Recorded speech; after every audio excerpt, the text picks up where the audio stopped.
independientemente de la palabra con que se manifieste la voluntad. Luego desaparecen las palabras solemnes y no son más que la expresión del consentimiento.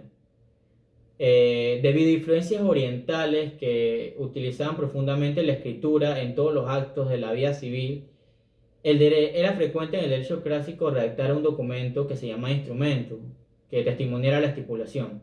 El escrito tenía una función probatoria.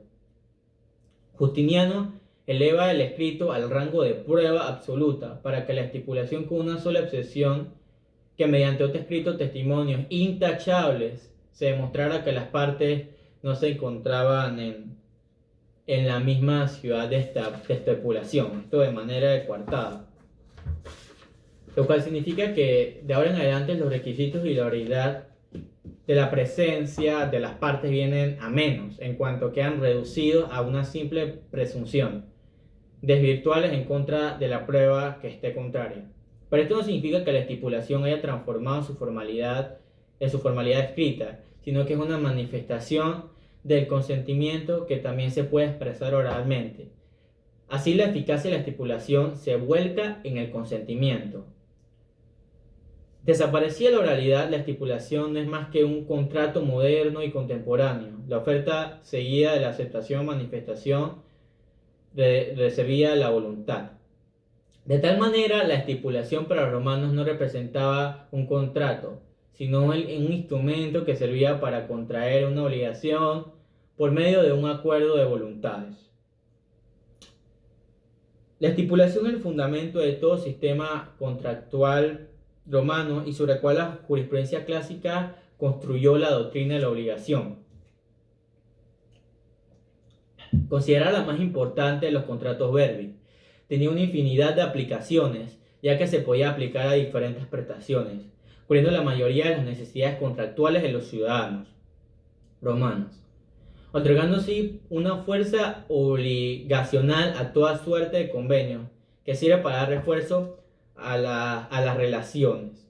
Esto se asemeja al contrato moderno, ya que es unilateral y estricto al derecho. Ya la estipulación se considera como un acto abstracto que ata a diversos negocios de tráfico comercial. Esto se considera como una más logras creaciones del genio jurídico romano. Extinción. Los modos por los cuales un contrato verbis puede ser extinguido está por el aceptalicio. El acreedor acepta el cumplimiento del contrato. Esto se da cuando el deudor interroga al acreedor utilizando las siguientes palabras: quod ego tibi promisi abese acceptum. ¿Has recibido lo que yo te prometí? Y el acreedor responde: lo he recibido. Al principio se pone un pago efectivo, siendo una declaración del recibo. Más tarde es empleada para una remisión. Por último, se otorga una fuerza extintiva a la declaración del recibo y sería el concepto imaginario de la solución.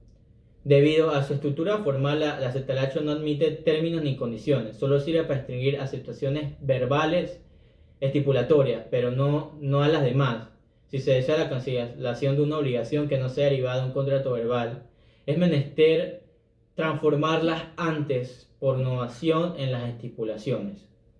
Así como el principio de oralidad pierde terreno bajo el influjo de la práctica oriental, como dije anteriormente, y los hombres de Oriente obviamente prefieren la escritura a la expresión verbal. Es entonces cuando el contrato verbis, que fue una figura que representaba el esqueleto, estructura del cuerpo, del derecho, de todos los derechos y las obligaciones, fue desplazado para así acercarse a la escritura y así llegar al contrato literis. Los contratos literis. Los contratos literis eran aquellos contratos escritos que se iban perfeccionando mediante el uso determinado de la forma escrita. Eran escasos los contratos que se perfeccionaban mediante otro tipo de procedimientos. Su escasez de fuentes sobre este tipo de contratos y el hecho de que no hubiesen sido tan acogidos en las épocas anteriores hace que se ponga en duda su verdadero alcance. El contrato literis y particularmente los nomina transcripta era un instrumento de innovación que tenía ventajas sobre la estipulación. La ventaja era la misma de no exigir la presencia de las partes. Los nómina transcrita, según Gallo, servían para transformar una obligación preexistente. Se dividían en nómina transcripta y sinógrafos y quirógrafos. Los códex. El códex es un contrato literal de la época clásica. Esta obligación se funda en las anotaciones que hace un pater familia en su libro de cuentas. En esos tiempos todo pater familia salía a llevar un libro contable donde se anotaban los ingresos y salidas derivados de los negocios contraídos con las personas. Estos eran unilaterales y de estricto derecho y tenían como objetivo una cantidad determinada de dinero. Estos eran protegidos por la condición cierta para exigir el cumplimiento de este. Después, todos los meses los transcribía a un registro llevado con más cuidado y que era el único conservado, que era el códex y el tibulae. A un lado estaban escritos los ingresos, a otro los gastos.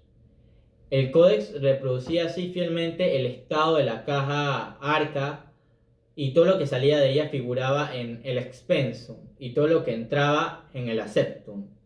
El lugar donde se anotaban los créditos otorgados y las deudas contraídas en el libro era llamado nomidia arcaria.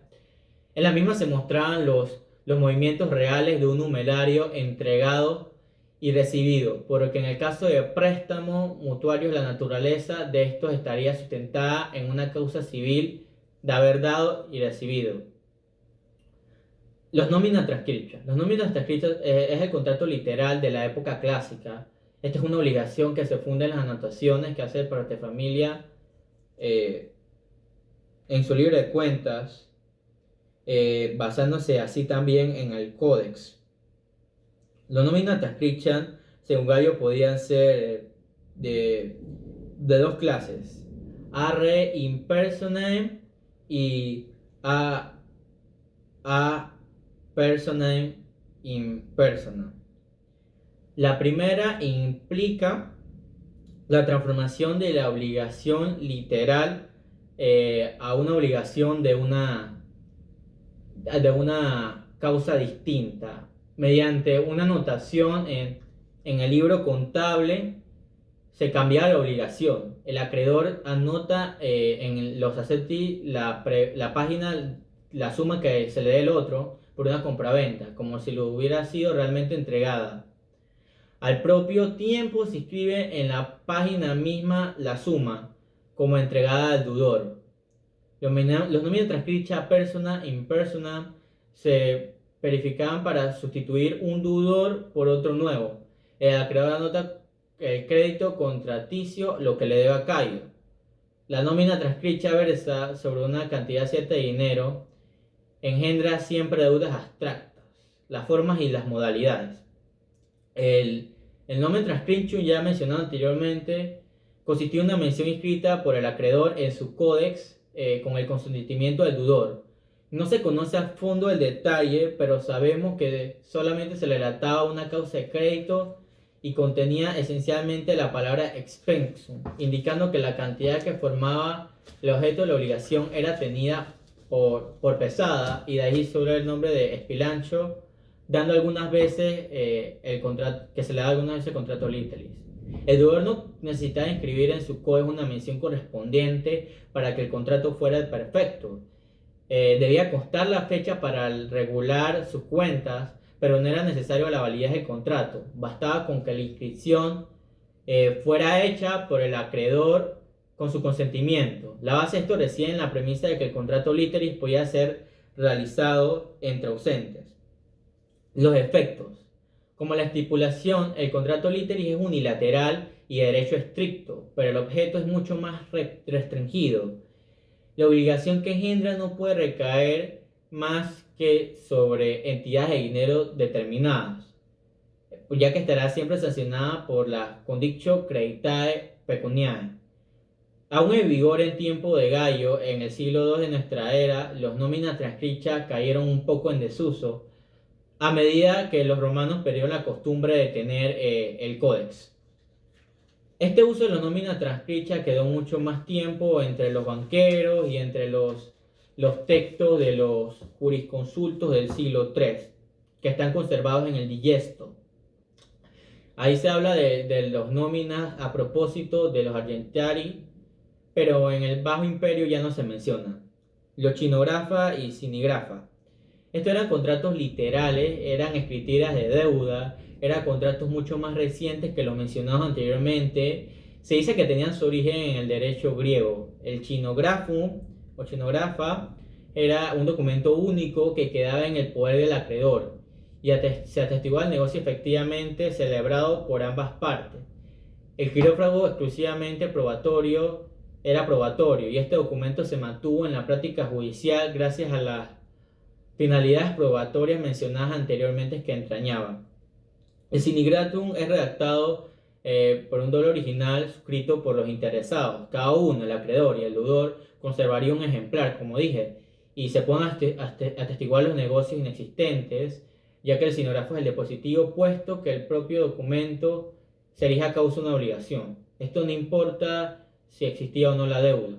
Las medidas procesales para proteger el chinógrafo en el sinagrafum era mediante la querella, que era una vigilancia que tenía 5 años posteriormente.